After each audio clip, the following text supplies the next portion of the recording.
So today I will tell you about the Hopfield model. The model that John Hopfield introduced in 1982. The PNAS paper. And this paper has been incredibly influential. You can think about it as the godfather of all the memory models that are used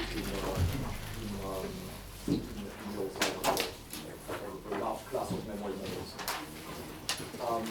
So for this, we will basically forget most of what I told you yesterday. The only thing that you have to remember is that there are lots of neurons in brain networks. They are connected through synapses, and these synapses are plastic. These are basically the only three facts that we need to use. Okay. So let me describe the model, and then I will describe some of its properties. So this is a network of n neurons, and is it okay if I use this board? But by the way, I noticed that people typically only use this board here. Is this okay? You could also maybe speak up a little. I don't know if it's the ceiling, but I can't hear you. Oh, okay. Yeah, I'll try to speak louder. Okay. Thanks for letting me go. And Hopfield took neurons to be binary neurons, and in fact, instead of the 0-1 formulation that I described yesterday, he took neurons to be the two neuronal states to be +1 and -1. And the idea is that he will use an analogy with a system of spins, of interacting spins. And the idea is that the +1 state is, means that the neuron is active, and -1 state means that the neuron is Sorry, I is think it's inactive. actually really hard to see the blackboard. But yesterday you used the other pencil and it was working, so maybe... Dark blue. Okay, thanks for, so I should forget about the black.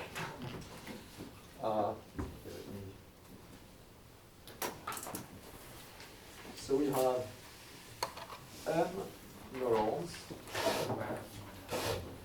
Si of t equal +or -1, and +1 means that the neuron is active, and -1 is inactive. They are connected by a connectivity matrix, Jij is the connectivity matrix, and in the Hopfield model, the connectivity matrix is the network is fully connected, so there are no non-zero elements. And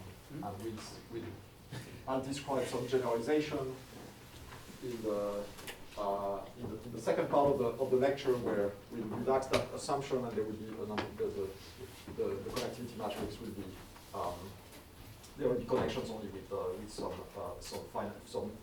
finite probability. And the neurons receive synaptic inputs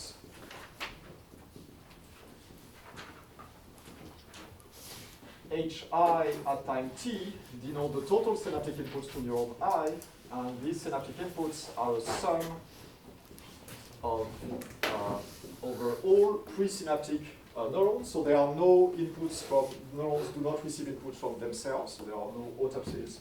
So that's why in this sum we just take all j's except j for I, and then s j of t. Okay. And now the question is, what is the dynamics of the network? What kind of dynamics can we choose? And in fact, there are four possible types of dynamics that have been considered, depending on whether it's stochastic or deterministic. So it can be stochastic or deterministic. Is this large enough, or should I write a little bit bigger? Bigger, okay. And also, we can have dynamics that is synchronous.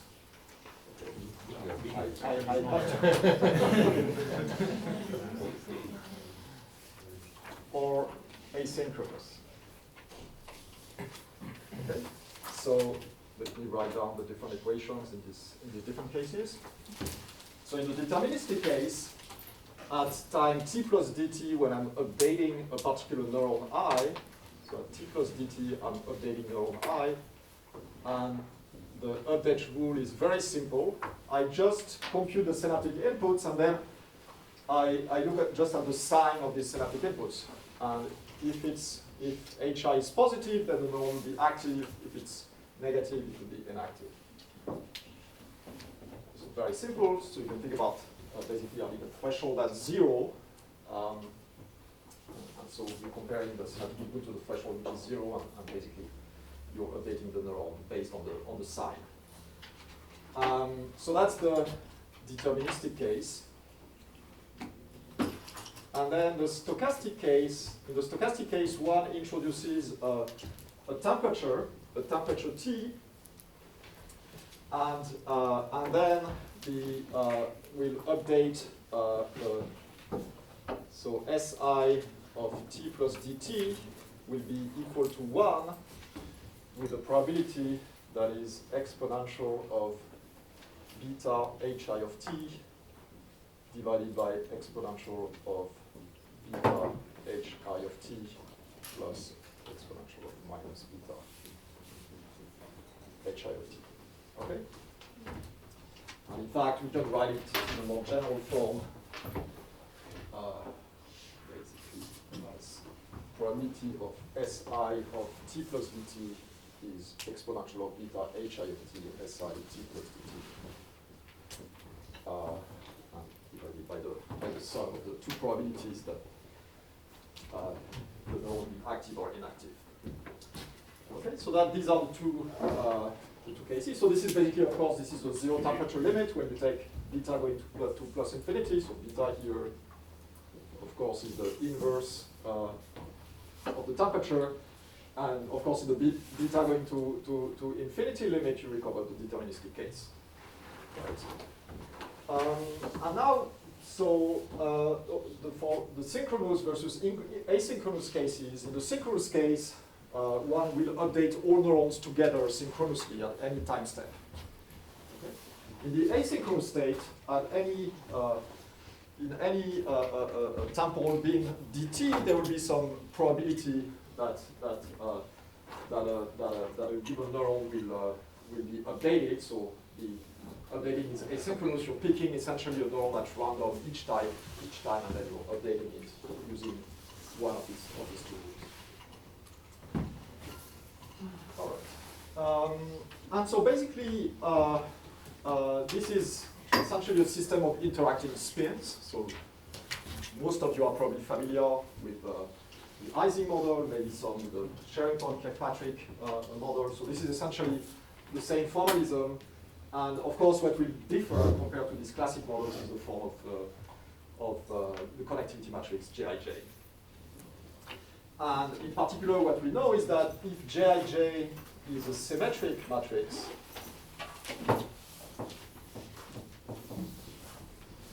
and if we're using asynchronous updating, then the system is described by a Hamiltonian, which is minus 1/2 of sum of Jij, Si, Sj. And basically the equilibrium distribution of any network state will be given by the Boltzmann distribution given by this Hamiltonian. Okay. So and as I said, there are many examples in this family of models that have been very well studied. The Ising model and the Sherrington-Kirkpatrick model are just two of the most famous examples. All right. So now Hopfield wondered how you could store memories in this kind of a model. And so the idea is that we will define a number of memories. So each memory will be a particular network configuration. And so we introduce memories, which are also called patterns in the literature. So each memory is a random network configuration. So psi I mu is the state of neuron I in memory mu. And I here goes from 1 to n, and mu goes from 1 to p. So p will be the number of memories that we will try to store in this network. Basically, in the Hopi model, the memories are random and unbiased, which means that the probability that psi mu equal 1 is equal that probability that psi mu equal -1, and it's equal to 1/2. Of course, this feature is, there are many unrealistic features of the Hopfield model, and this is one of the unrealistic features, is that you have the same probability of being active or inactive. In the brain, typically neurons, it's far more likely that they're inactive at any given point in time than they are active. Okay, so how to store these patterns in memory? So the idea is to use a learning rule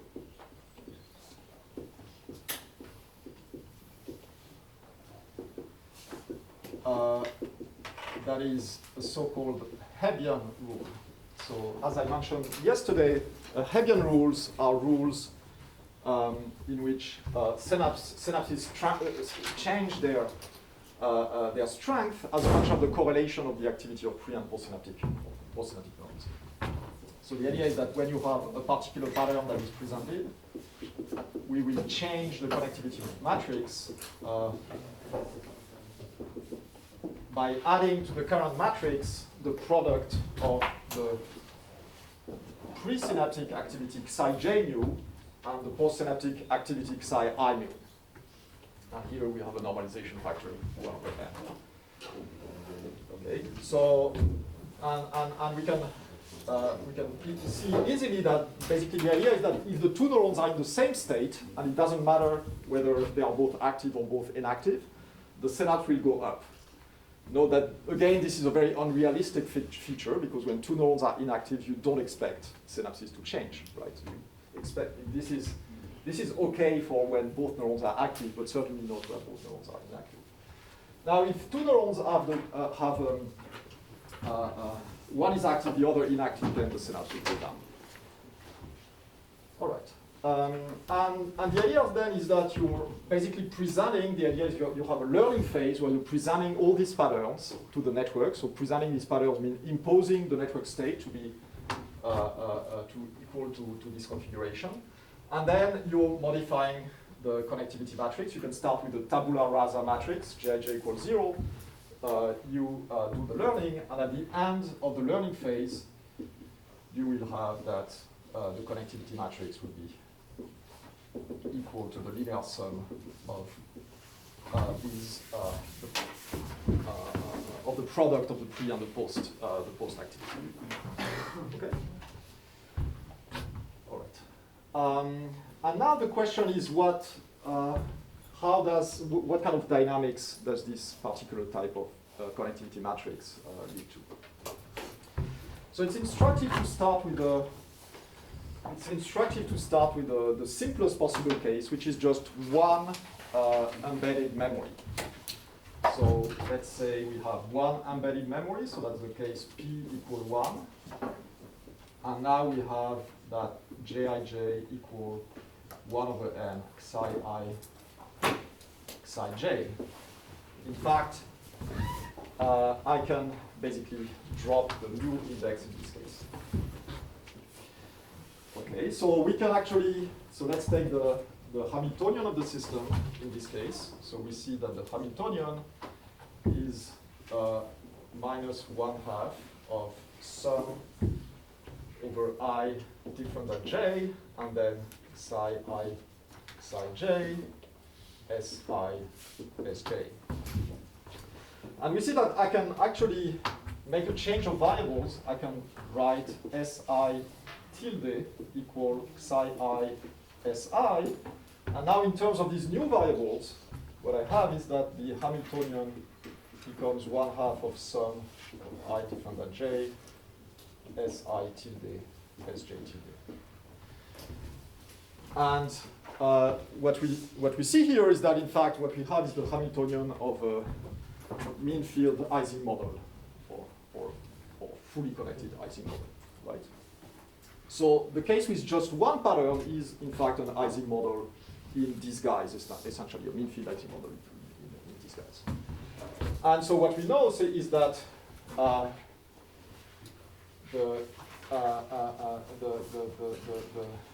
in the low temperature phase of the system, the network will tend to go to configurations for which SI, all SIs either are equal to 1 or they are all equal to -1. In fact, we can describe this ferromagnetic phase using basically this order parameter, which is m equal psi I Si,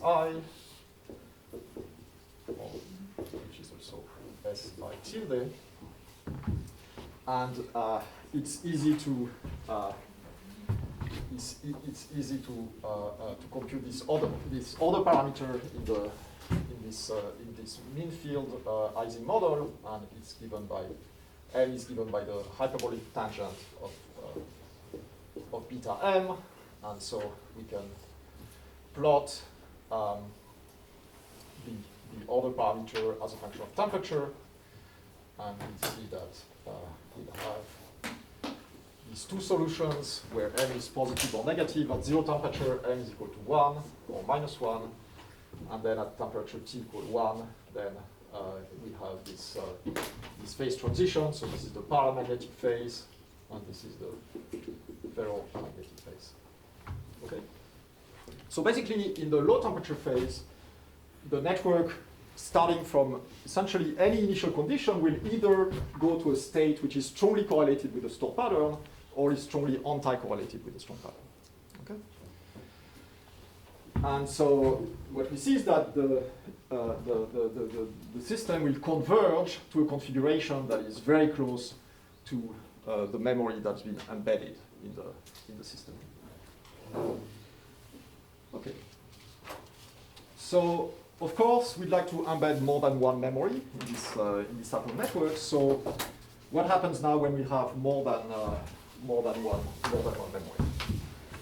Okay, so now let's consider the case P, and in fact I will consider the case P, which is much larger than 1 now. And the question I will ask is how many memories I can embed in this network, and they are still so network the stable states of the system are still states that are strongly correlated with each of these memories. All right, so for this now I will introduce the overlaps of the system with each of the stored patterns. So now we'll have overlaps mu that are defined by 1 and psi iu si si. And you can define these overlaps at any time at t, so that they quantify how strongly the state of the network is correlated with each of the stored patterns. And we can, if we insert the equation for the couplings Jij into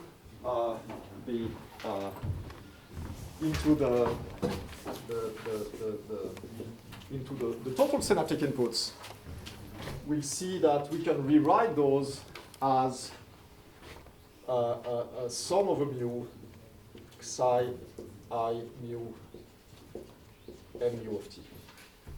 Okay?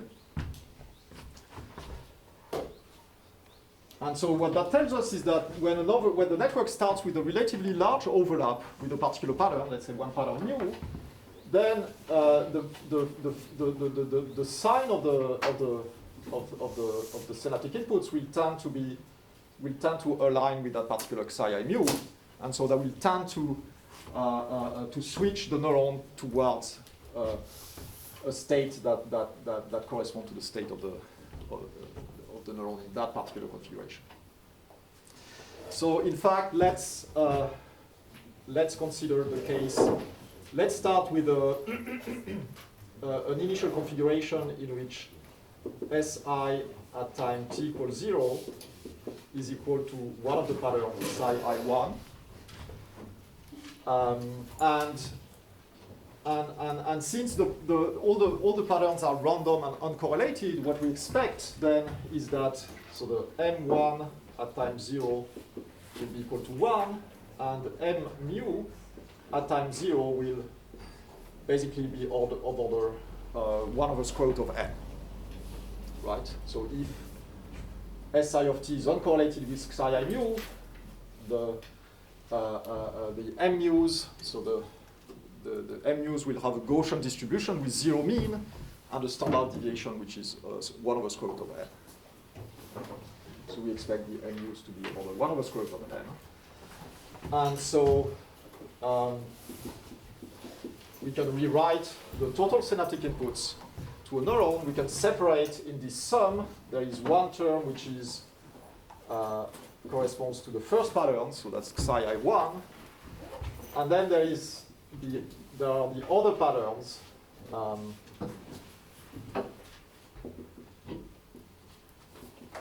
They are the terms corresponding to the other patterns that are stored in the system, which is the sum of a psi I mu times M mu of t.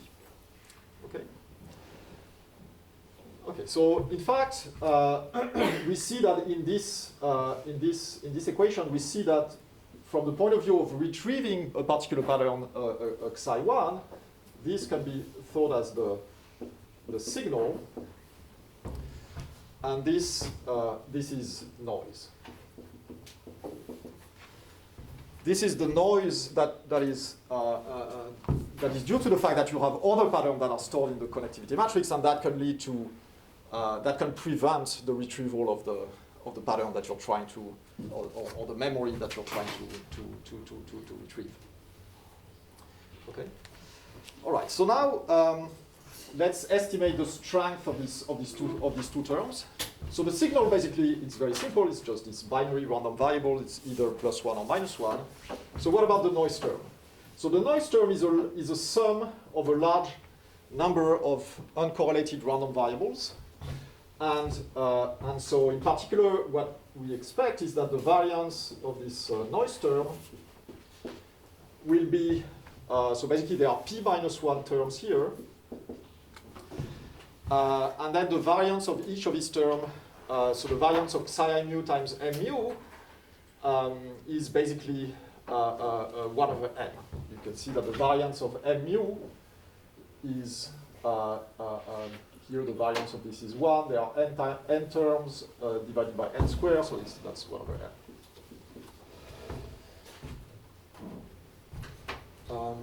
And in fact, in the large, in the limit when p is large, this is approximately p over n, and this is often called alpha. Alpha, which is equal to p over n, is the ratio between the number of patterns and the number of neurons. Okay, so let's just visualize the distribution of this total synaptic inputs, or local fields in the terminology of spin systems. So this is p of h. So of course this is a bimodal distribution because either psi I1 equal 1, so or psi I1 equal -1, and then you have a Gaussian. So this is a Gaussian distribution with 0 mean and a variance that's proportional to alpha. So in other words, standard deviation of square root of alpha. So what we can see immediately is that if alpha is very small, so if p is much smaller than n, then we should be fine, because at the next time step, so we started by an initial configuration, which was this configuration. We started really at the pattern itself, Now at the next time step, basically all the neurons here will still be active, and so and all these neurons will still be inactive, and so with a high probability, Si of 1, let's say for simplicity that I'm taking a synchronous or parallel dynamics, and so with very high probability, then the network will be in the same state, and so that means that this state is a fixed point of the system. Not only that, but now suppose that we start with a configuration which is no longer identical to the pattern, but now let us start with a configuration where this is a configuration that is correlated with the stored pattern, but it's no longer identical to that pattern. So let's say now we are starting with M1 of 0 equal capital M. Basically, we see that the only thing that changes is that the signal term now has a strength capital M and no longer 1.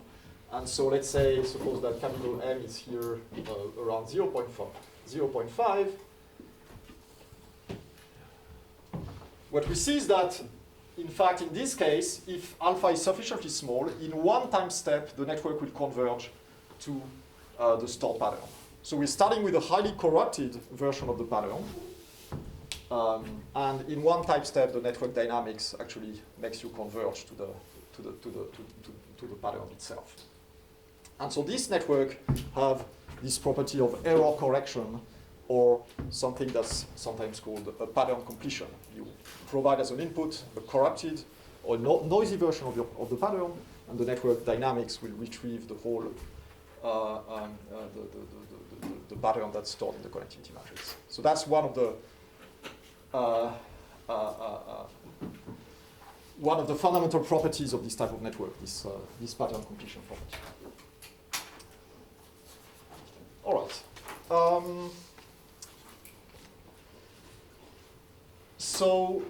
So now the question is, we still don't really know, based on these simple considerations, how many patterns I can actually store in my system, such that these patterns are still attractors of the dynamics. Okay, and in fact, to compute, what we'd like to do is to compute the maximal storage capacity, so the largest number of patterns that you can store in this system, and we still have these patterns are still fixed point attractors of the dynamics.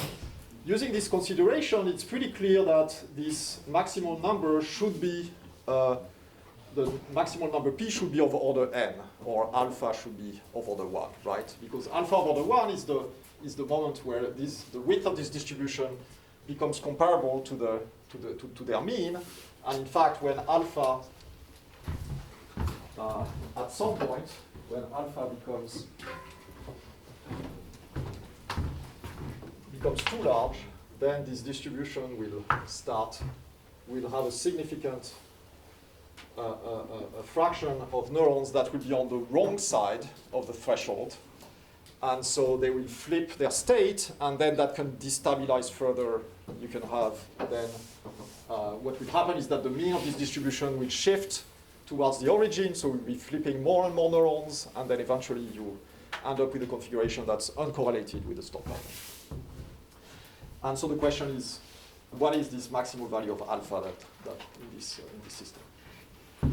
Okay, so this was so this brings me now to the calculation of the storage capacity of this network. And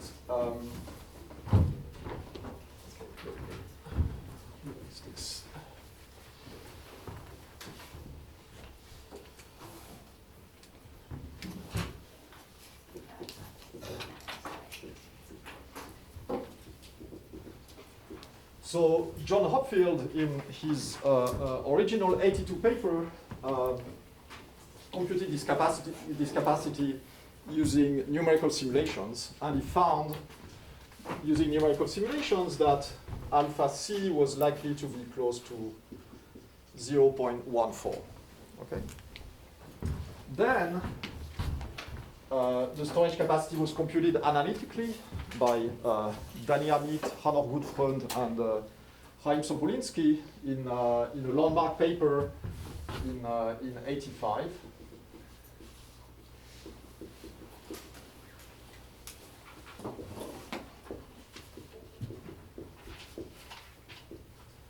So there is a TRL 85 paper. I highly recommend for those of you who would like to go through this calculation, there is a much longer review paper in Annals of Physics, which I highly recommend, which contains pretty much all the details.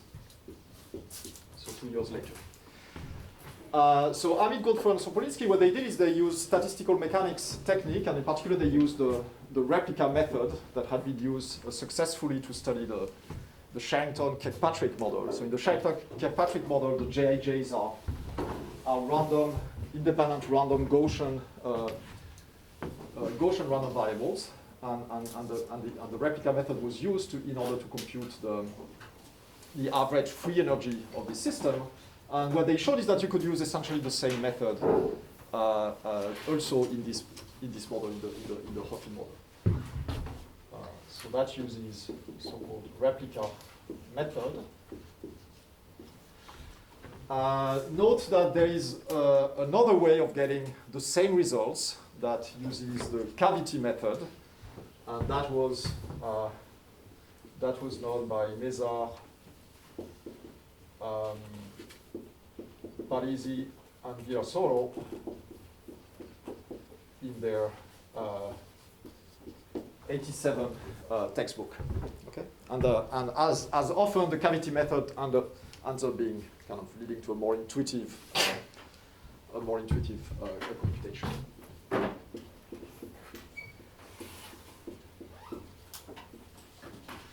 Okay, so unfortunately I don't have time to go through the derivation of either the replica or the cavity method. That would basically take me the whole course, and I'd like to tell you about other things. So I'll just basically jump to the results, okay? And I will discuss these results before I move to some more biologically plausible versions of the Hoffman model.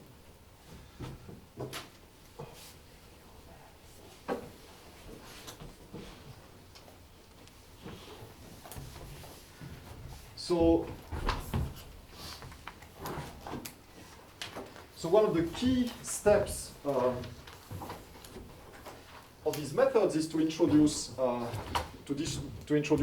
parameters that characterize the system. And in fact, so one of the other parameters is basically this overlap that I already wrote down, and that is similar to the magnetization in a ferromagnetic system, right?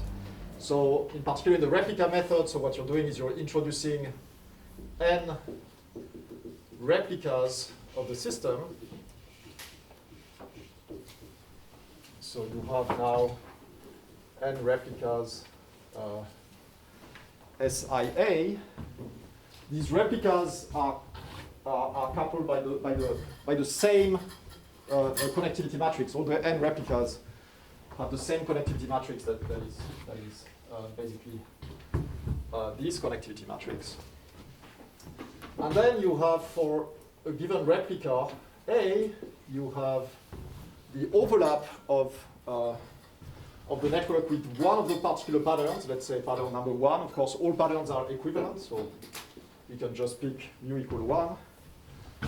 And this other parameter is given by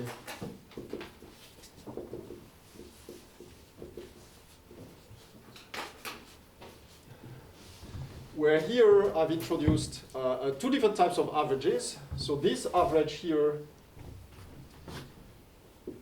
is basically corresponds to a thermal average.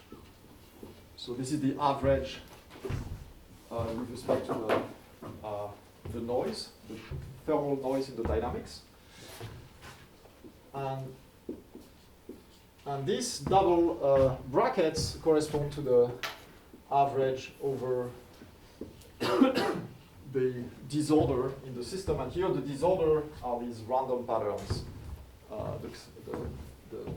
over the patterns.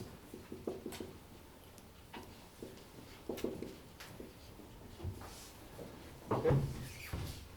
So that's the first order parameter, and again, this is similar to the magnetization in a ferromagnetic system. And then you have another order parameter, which is the so-called Edwards-Anderson order parameter, which describes the overlap between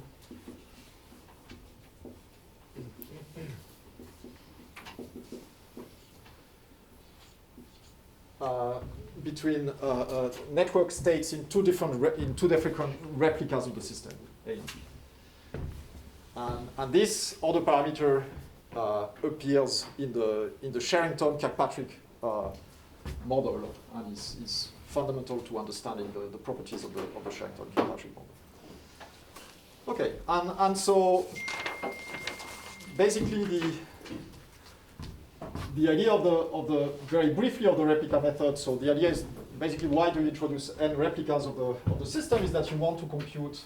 So to compute the average free energy, you have to compute the average of the logarithm of the partition function, and you use this trick that in fact this is you can write this as exponential of n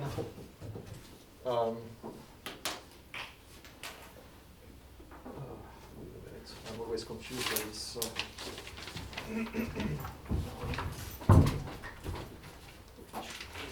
Make sure I don't write it in the wrong way.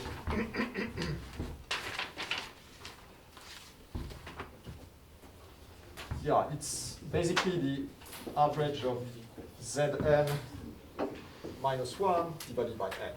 And you can see that by, okay, so let me one step back. It's the limit when n goes to 0 of this expression. You can see that Zn is basically exponential of n log z. When n going to 0, you can Taylor expand, and that gives the average of logarithm of z. And so that's why these n replicas enter.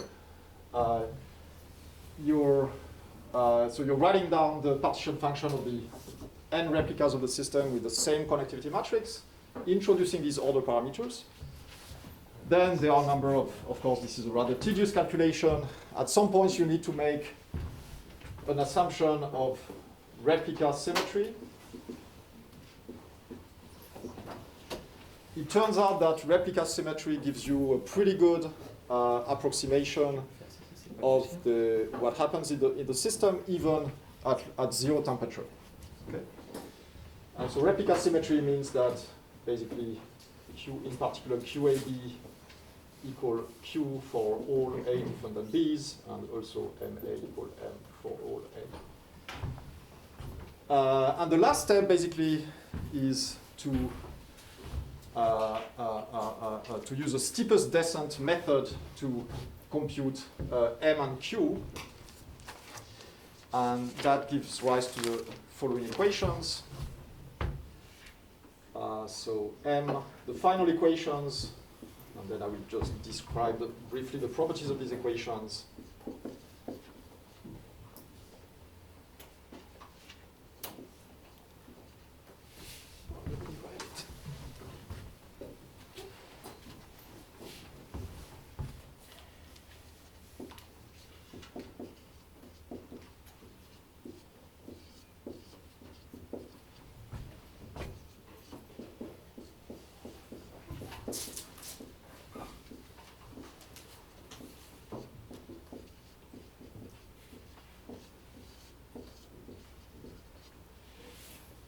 Finally, you have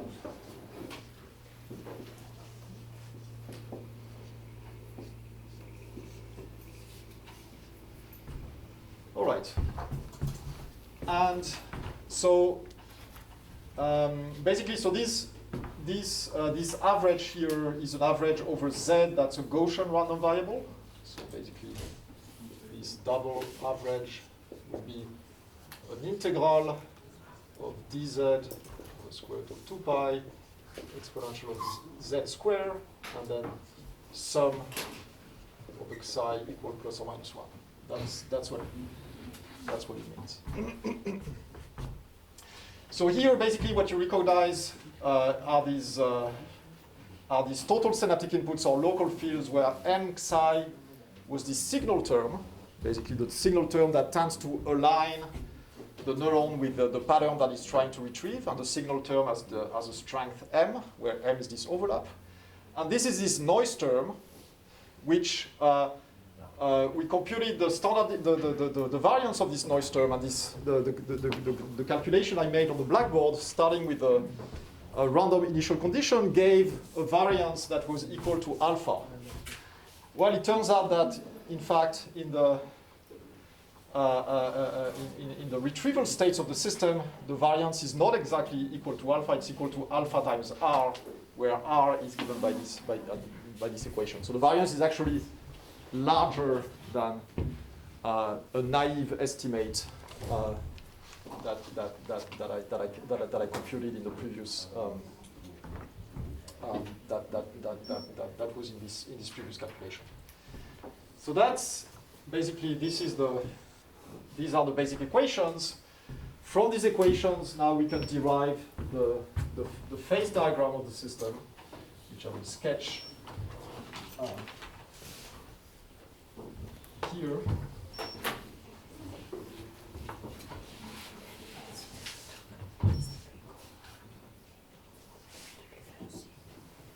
So there are two types of solutions to these equations. One can show that there is one solution which is at m equals 0, and this corresponds to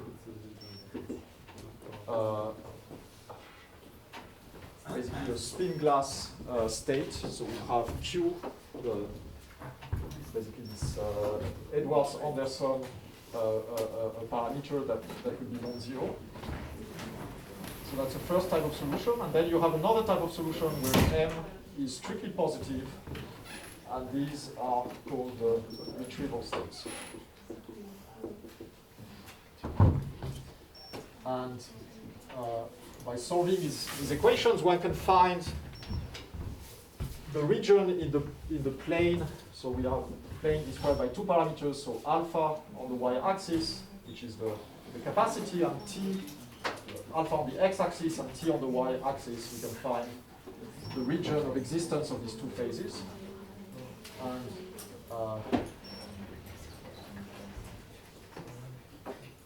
we see something like this. So this is here the high temperature paramagnetic phase. This is the spin glass phase here. And below this line we have retrieval states.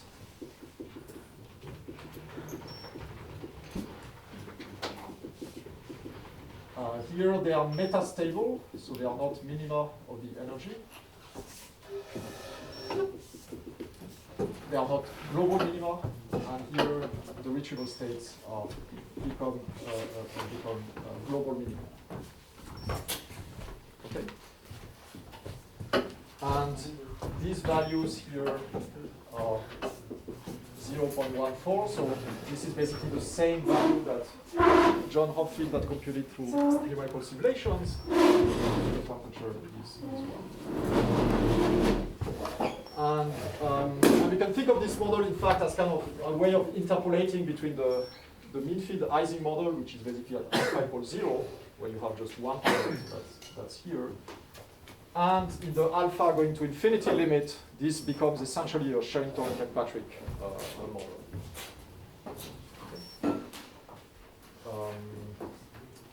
And another interesting finding is that this is a first order phase transition. So if we look at the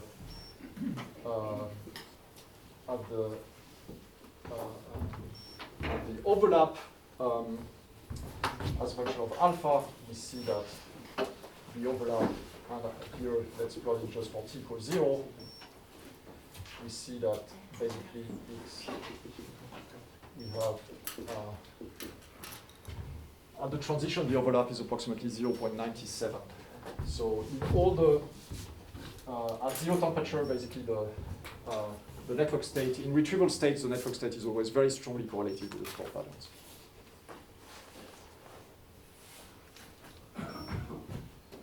All right.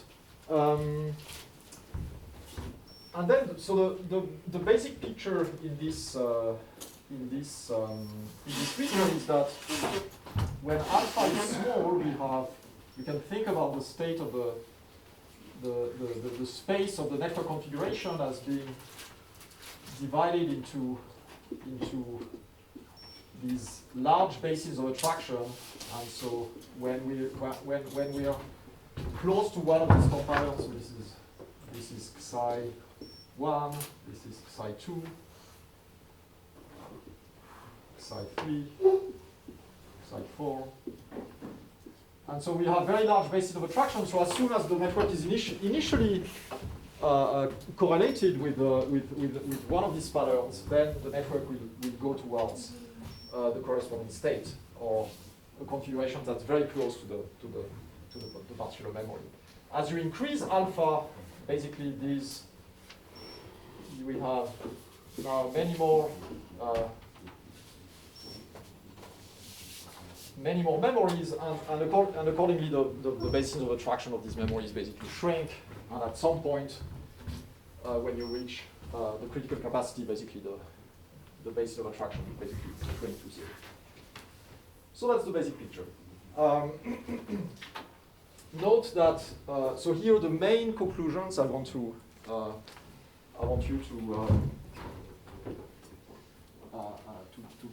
keep in mind is that we have a number of patterns that we can store in this network that scales with the number of neurons. So P scales linearly with n. And the second main conclusion is that we have potentially this huge basis of attraction that leads to this error correction or pattern completion properties. Yes. So are the locations of these memories predefined, or how are they? Like, are they emergent, or how do you know where they are in the system? How do you know where they are? So the size were generated. So in the model, you generate random configurations initially. Okay. So random weight matrix. Well, so this psi I mu are random configuration. So with probability that psi mu equal 1 equal 1/2, and probability That are your memories. These are the memories. Then what happens is that the network goes to a configuration that's strongly correlated, not necessarily exactly identical to this memory, but it's very strongly correlated. As you can see here, at zero temperature, the correlation is always larger than 0.97. Yeah. Of course, if I do this plot at higher temperatures, what I would see is that at higher temperature, these overlap curves decrease with temperature, because now you have thermal fluctuations that. Yeah. And what is the nature of so the nature of the weight matrix is so you're deciding what to promote using Hebbian plasticity, these states. Right, so the basic picture is that initially I generate these patterns. Yeah. And the idea of the learning process is that I'm imposing the state of the network to be equal to these patterns. Yeah. Then I modify the connectivity matrix using the Hebbian rule. erase this Hebbian rule. And then at the end I've stored all these patterns, and then I investigate basically the energy landscape of the model. So where are we? Are there minima that are close to the stored patterns? And in this case, how do you initialize the weight matrix? How do you initialize the weight matrix? The weight matrix now is fixed. It's no longer, it doesn't change anymore during the. But to start, how do you start it? Well, I mean, the weight matrix is the one I wrote down. So it's 1 over n, sum of the mu, psi I mu, psi. Oh, because it's, okay. So it's hard to promote the, it's dependent on the states that you define. Yeah. Okay. Other questions? Could you help me understand again the difference between the three phases there, the stable one, the one that has retrieval states, and the spin? Right, so the difference here is that here the retrieval states are not the global minima of the free energy. And so you can think about it as this way. So let's kind of have a little cartoon of the free energy.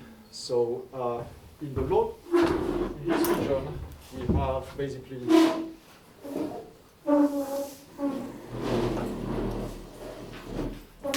so these are the different memories in the system.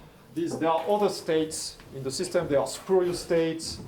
There are states that are correlated with multiple patterns. So there is a whole zoo that I didn't want to describe because it's in large part an artifact of this particular model. Okay, but the main point here is that the global minima are the patterns. This is psi1, psi2, etc. So these are the different memories that are the different global minima.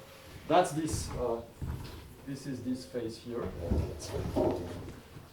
And then when I move here, what happens is that now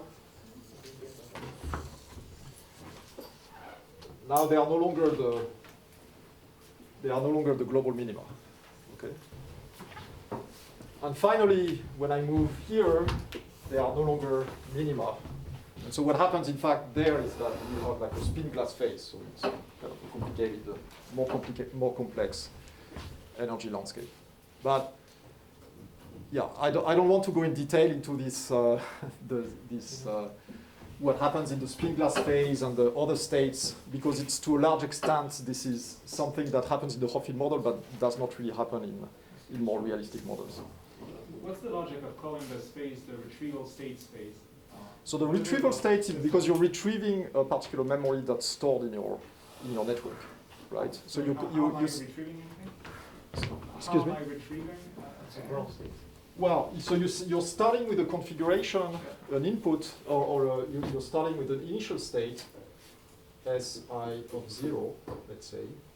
And the only condition to retrieve the memory is that it's sufficiently correlated with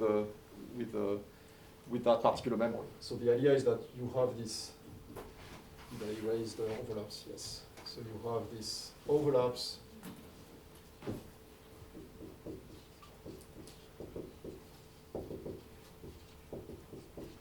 So I'm starting with an initial condition such that M1 is of order 1 and mu is of order 1 over square root of n. And so the idea now is that the dynamics of the network, so that's something like starting here in this energy landscape, and by retrieving means retrieving the whole pattern. The network converging to a configuration that's identical or very close to the stored memory. That's what retrieving means in that context. Retrieval is even better in the stable phase. In what you call the retrieval phase, the configuration will evolve towards one of those patterns for some time, stay there for a long time, but may not stay there eventually. So in this model, it will basically stay there.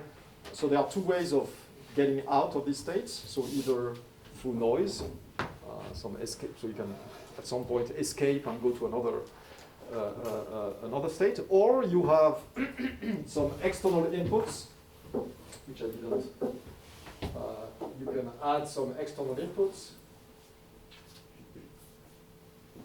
that will drive the system to another state.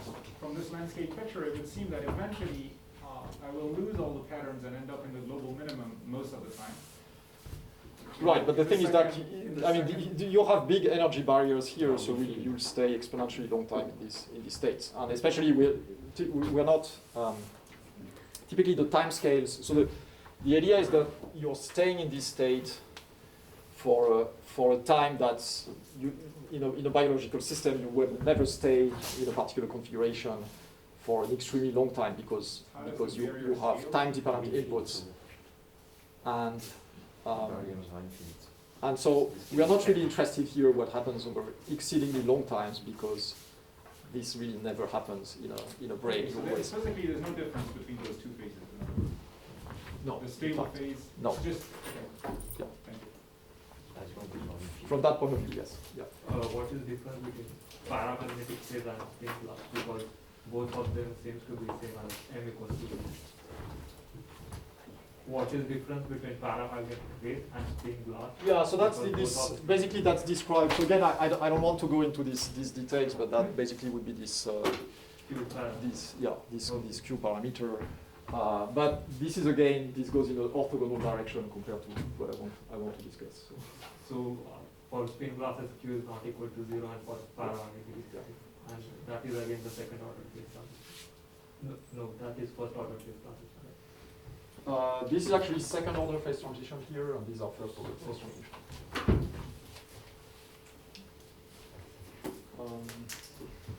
Other questions on this model?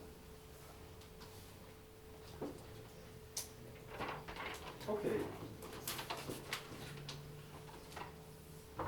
So this model is very nice from the point of view of a statistical physicist, because I mean, you can solve it. It has a very rich phase diagram.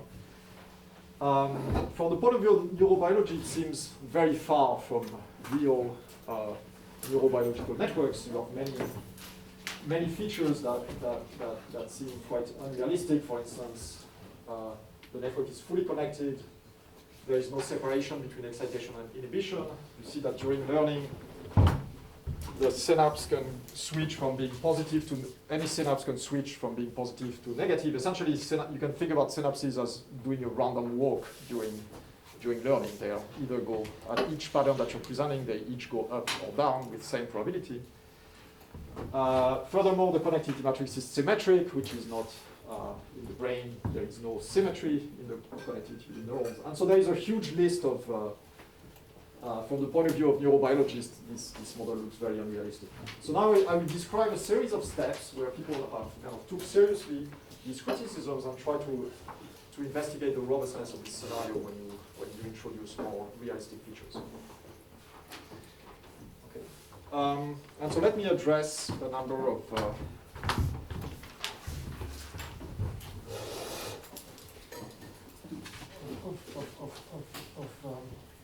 modifications that we can do to this model. And so the first one that I will address is basically the issue of full versus sparse connectivity. So what happens if the network is not fully connected, but there is only a fraction of synapses that are present? So this was addressed by a paper by Derrida, Gardner, and Zippelius in 1987. And basically what they did was very simple. They took a connectivity matrix where there was, in fact, they started with a random Erdős-Rényi connectivity matrix. So Cij, the probability that Cij equal 1 will be equal to C, and of course equal 0 is 1 minus C. Importantly, they studied the network in the sparse limit when C is much smaller than 1. And in fact, this is a limit in which things simplify a lot. In fact, you can solve the dynamics even without using the replica methods. Things simplify drastically. And then, so when Cij equal 1, this is, you have the same, each existing synapse obeys the same rule as the Hopkin model. And here we just change a little bit the normalization. We introduce a C here to take into account the fact that each neuron receives only Cn inputs in average, right? And in fact, in the really sparse limit, in fact, what you have to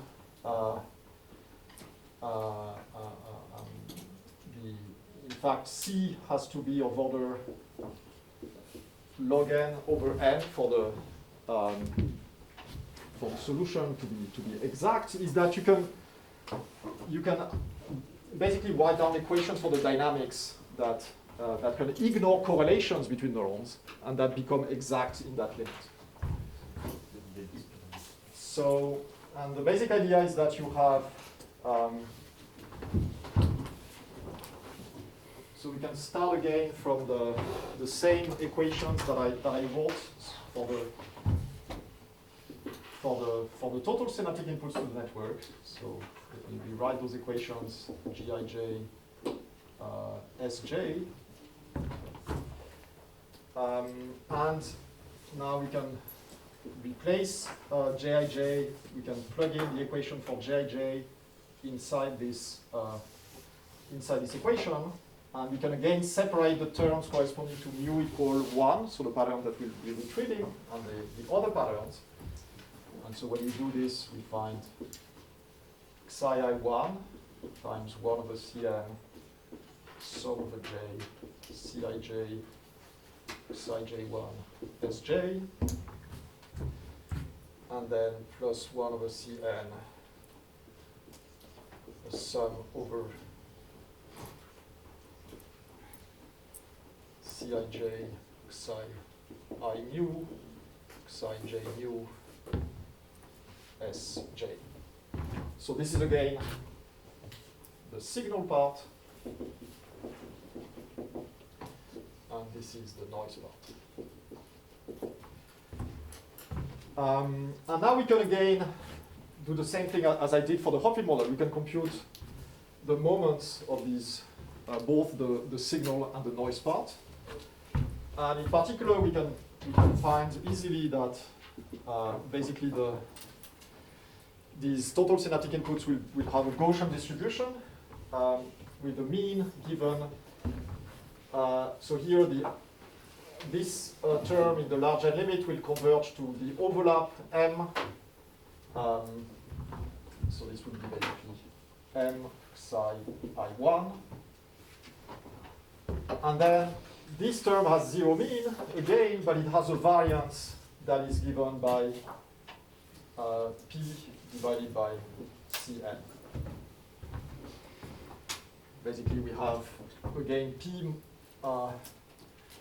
Here we have only C times n times p terms. Each of these terms have unit variance, and so you have C p times n divided by C square n square, and that gives you p divided by Cn. Okay. And so now we redefine the capacity as being the number of patterns that we can store divided by the average number of synaptic inputs that the neuron receives. Okay?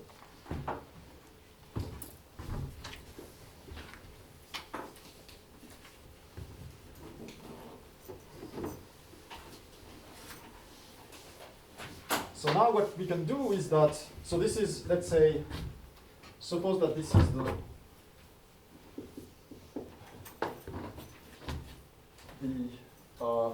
these are the total synaptic inputs at a given time t. And so this is the overlap at time t. So now we can solve the dynamics in two different cases, either the synchronous updating or the asynchronous updating. For simplicity, I will just take the synchronous updating case. So in the synchronous in the synchronous case, all the neurons are updated at the same time. And so basically the idea now is we can compute m at time t plus 1 using this equation. Okay? We can look at basically what's the probability that a neuron will be active based on whether basically this Gaussian on whether basically this the inputs are above threshold or below threshold. And in particular, what is probability that what is m of t plus 1? It's the probability that hi psi I1 is positive minus the probability that hi psi I1 is negative. So if you see that if all these local fields have the same sign of the patterns that you're trying to retrieve, then the overlap at the next time step will be equal to 1. If they are all of the opposite sign, it will be equal to -1. And these are basically given by, so we can basically, since this has a Gaussian distribution, we can easily compute these probabilities. This will be basically, this probability will be the integral of a standard Gaussian. So here I'm using the notation dz equal dz over square root of 2 pi exponential of minus z square over 2. And then minus, so this is basically the probability that the Gaussian random variable of mean m and variance alpha is positive. And then minus the probability that variable of mean minus m and variance alpha is positive, which is this. And eventually we can rearrange terms, and this is, and we can rearrange terms, and we find that m of t plus 1 is equal to an error function of m of t divided by square root of 2 alpha. And the reason why we can now iterate these equations is because we can ignore correlations due to the fact that the connectivity is sparse. Okay. Sorry, I can't see the limits of integration. The limits of integration, sorry. So this is, this.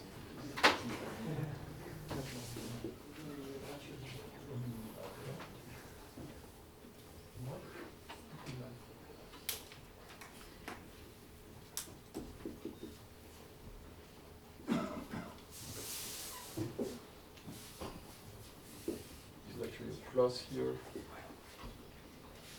Oh no, this is a minus.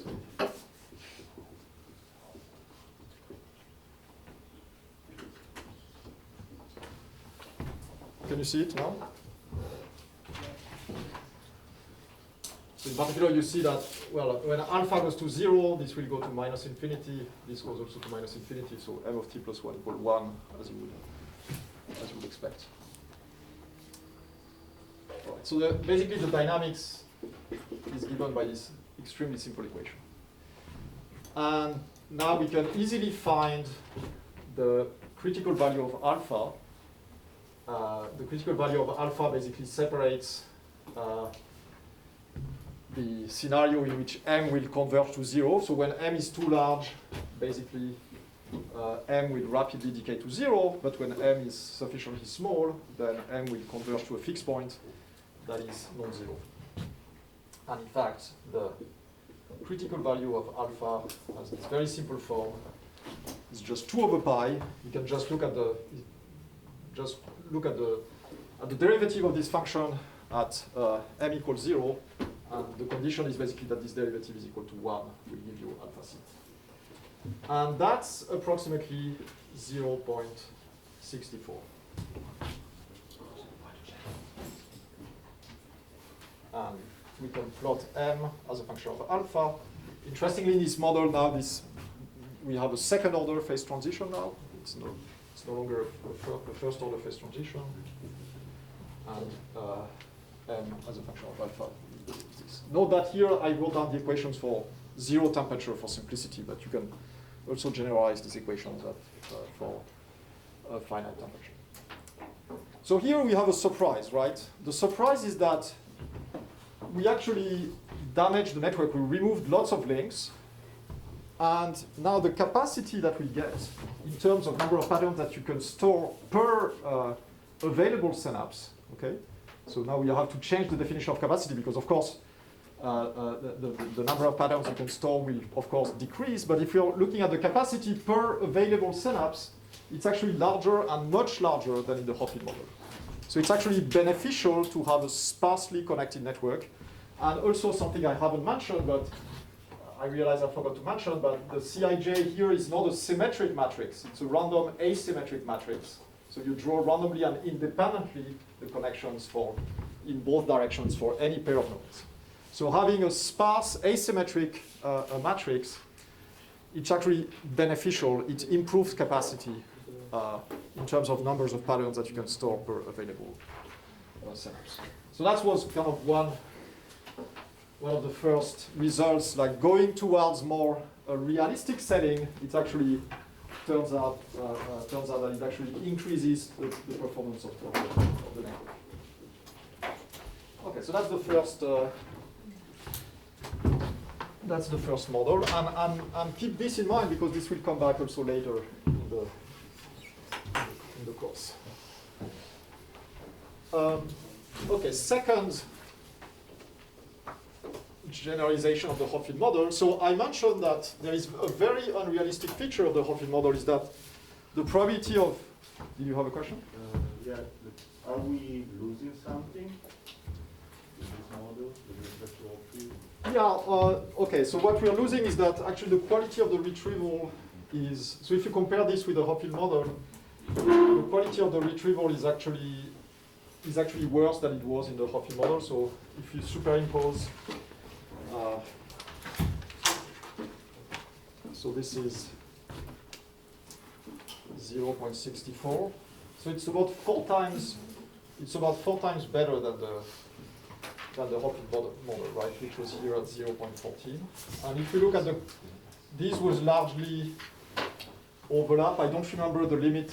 I mean, you can compute the behavior at small alpha. And I believe in the limit of small alpha, the two curves actually coincide, but I don't remember which one is on. I think the Hopfield model is below the Derrida-Gardner-Zippel curve.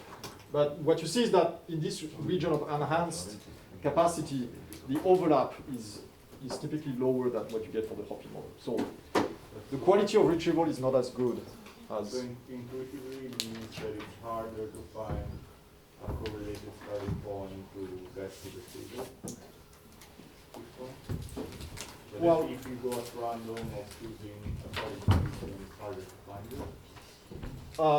Not necessarily. So what happens is that in the so you have more patterns now that are stored. So in the Hopfield model you had these were the size, and then the network will converge to configurations that are very close to the stored patterns.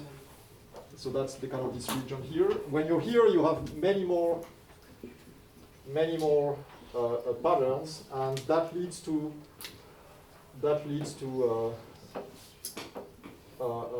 attractors of the dynamics or minima of the energy landscape that are kind of more distant.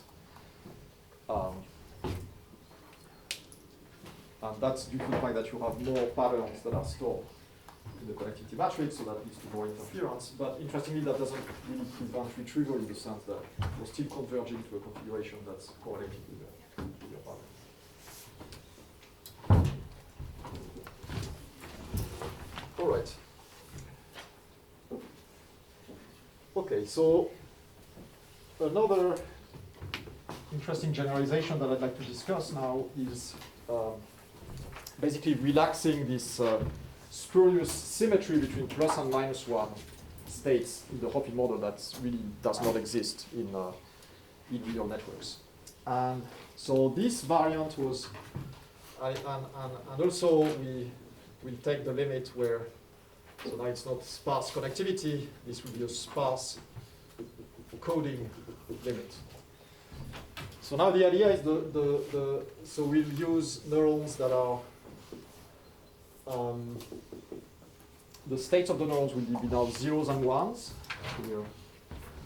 This is also kind of a little bit more natural for, zero is more natural for inactive state, because when you have the presynaptic neuron is inactive, you don't expect that there's any synaptic current, while in the Hopfield model you have minus Jij as a as an input. Well, you can absorb this in a threshold. Effectively, you can add a threshold that would take care of that, but still, it's a little bit more natural to use these 0, 1, zeros and ones as network states, as neuron states. Now the patterns, the memories, will be also zeros and ones. But now we will introduce an additional parameter which is sometimes called the coding level. The coding level of memories. So memories are basically still n bits, zeros and ones, but the fraction of active neurons now is f. It's no longer 1/2.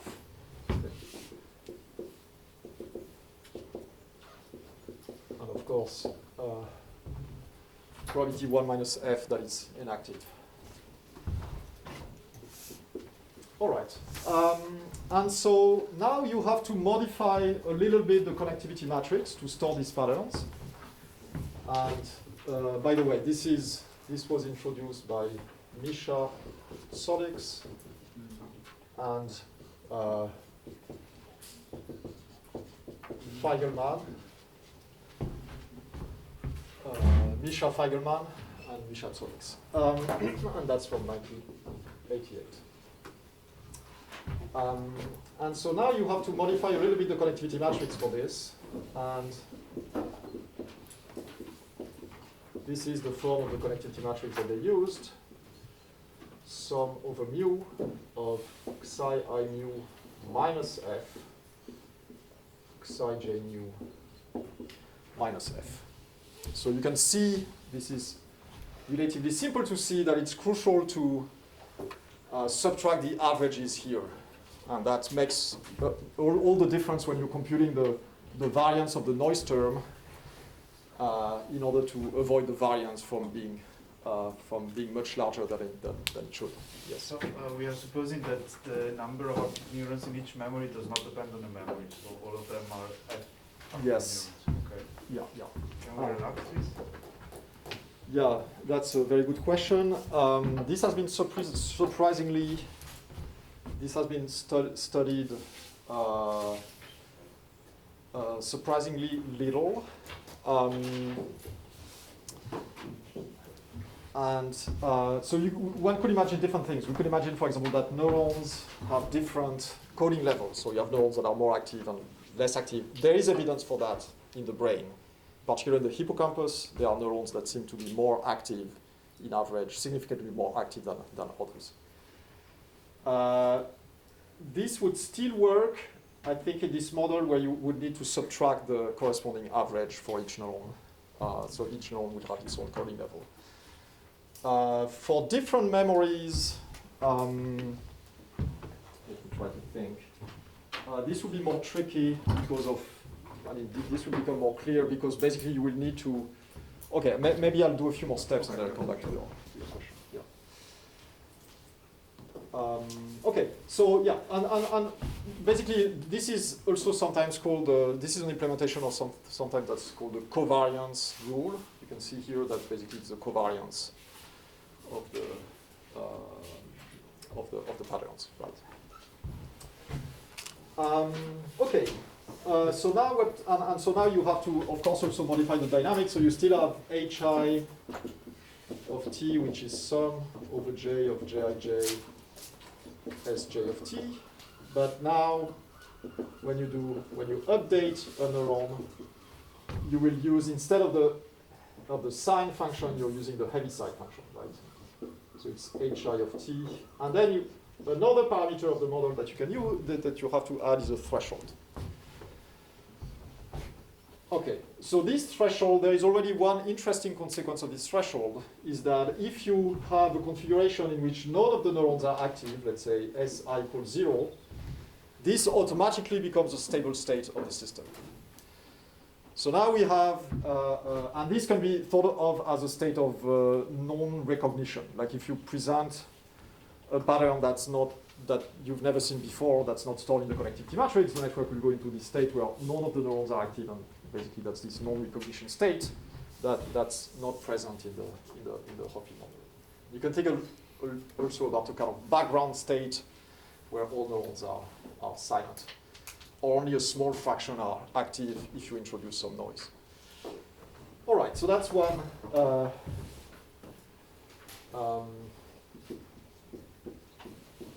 That's one first modification of this model. So now let's I will again do this kind of signal to noise analysis one last time, to show you what happens when you go into this sparse coding limit. So now we will modify the equation for the overlaps. And the equation for the overlaps now will become mu of t equal 1 divided by f, 1 minus fn, sum over I of psi I mu minus f times s I of t. And the idea now is that we can check easily that if si equal psi I mu, this will lead to m mu equal 1. And of course, if si is uncorrelated with the pattern, basically this will lead to a zero overlap, or rather an overlap over the 1 over square root of n. Okay. So that's a good measure for the overlap. We can also easily check that in the case of the Hoffman model, I remind you that we can write the local fields as a function of the overlaps, and that's also the case here. And we have something which is, we can rewrite it as sum over mu of psi I mu minus f times m mu of t. Okay? All right. So let's again try to retrieve one pattern. Let's say pattern mu equal 1.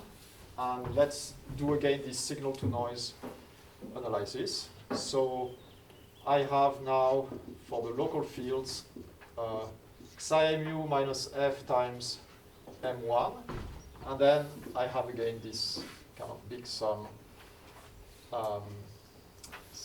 over mu larger than 1 of psi I mu minus f mu. And again, we'd like to this is again the signal, and this is again the noise. All right. So now, so we see that the signal is similar to what we had in the Hoffman model. Basically, the only thing is that before we had psi I mu m1, now we have psi mu minus f m1. So this is equal to 1 minus f m1 for active neurons and minus f m1 for silent neurons. But now what about the noise? And in fact, we can make this, this is again a very simple calculation. We can compute the variance of this noise term. And what we find now is that instead of being just equal to alpha, this is actually equal to alpha times f. Okay. And basically, so the idea is that, well, the variance of this term is f times 1 minus f. Here we have the variance of this term will be f. So we have f1 minus f here. We have thus f cubed times 1 minus f square divided by f square 1 minus f square. So there is an f term that survives here. So the idea is that you have the fact that you have these sparsely encoded patterns reduces the interference between the different patterns. So it reduces this noise term, and so it makes it more easy to retrieve them. And as a result, as you can expect from this scaling, the capacity will be larger when we go to the sparse coding limit. So now the picture, let me again do this little plot of the distribution of these local fields. So now, it's a little bit different now. You have these two peaks. Let's say this is 1 minus f, this is minus f. So you have a small fraction of neurons that are here, you have only a fraction f of neurons which are on this peak, and then a big fraction which is here, and you have this basically this noise term that leads to basically the distribution of the fields which has a width square root of alpha times f. And now note that you have this also this threshold. You have this additional degree of freedom, which is the threshold that you can actually choose this threshold to try to optimize capacity, right? You can try to find what is the best value of the threshold that will optimize capacity. So in fact, that's what Solix and Feigelman did. So they computed the capacity for arbitrary thresholds in the actually for any coding level f, and you can do it again. You can do it in the fully connected case using the replica method as in the as in the Hopfield model, and you can also do it in the sparsely connected case as in the Derrida-Gardner-Zippel case. Interestingly, what they found when you optimize the threshold, actually the optimizing the thresholds means that you have to send it in the sparse coding limit very close to this peak, because there are far less neurons here, so it's actually beneficial to have a threshold that's closer to this peak than the other peak. And the capacity ends up being in the sparse coding limit 1 over 2f log of f. So you could have expected that the capacity goes as 1 over f because of this scaling of the variance, but in fact there is a logarithmic correction here when you do the full calculation, and so it's actually 2f times logarithm. Okay, so now we can actually plot the capacity as a function of f, and we can see the different cases.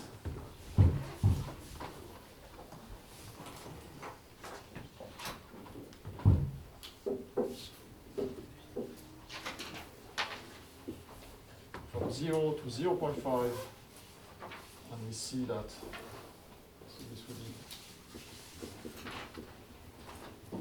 a fully connected case. There is this divergence here as 1 over 2f log of 1 over f. Interestingly, the scaling is the same for the sparsely connected case.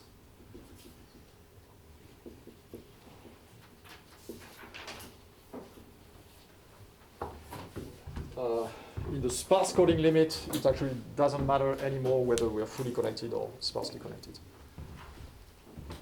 All right, so now we made another step towards neurobiology, and again we found that it actually improves things. In this case, having sparsely encoded patterns turns out that it's beneficial in terms of storage capacity. Note, however, that of course there is one drawback of having sparsely encoded patterns is that you can store less information in a given pattern, right? If you look at the information content of a pattern, of a given pattern, basically you would have what's the total information. So if you have, in the case f equal half, then you can encode n bits of information, right? But of course, if f is different than 1/2, then the information is basically is given by n times the binary entropy function of f, which is basically minus n times f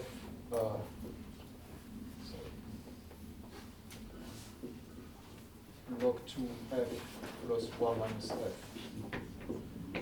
log 2 log 1 minus f. So you can store more patterns, but each pattern contains less information compared to them. So what you can do is, instead of computing the maximal capacity, now what you can do is instead store what's the maximal amount of information that I can store in my network, right? And now what happens is that it doesn't diverge anymore. It goes to a finite limit, but it's still higher than in the standard coding case. So now you've got I then these two curves will do something like this. Here, in the sparse coding limit, the information that's stored per synapse, so if we look at the total information stored per available synapse in the system, it goes to 1/2 log 2, which is approximately 0.72. Okay. So that's what you get here. Okay. Let's see. What is it? Yeah, I could stop now. I can briefly mention other results. I actually don't remember where I started, so but it might be a good time to stop. Just. Yeah, you started, so it's 1 hour 30, so. Yeah, let me stop. Okay, so.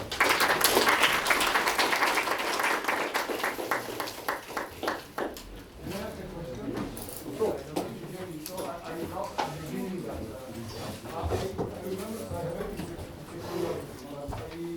remember a paper by Offit, which was looking at a model which had two-spin coupling, so which had some overview of psi I U, psi U.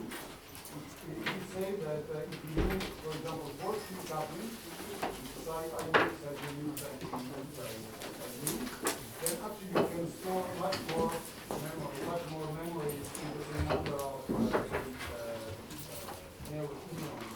Then I don't know whether, so to discuss more in the context actually of artificial intelligence.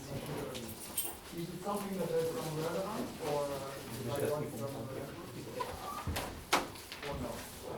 Yeah, so that's a good question. So that would mean basically synapses that are more than bipartite, right? Synapses that connect more than two neurons.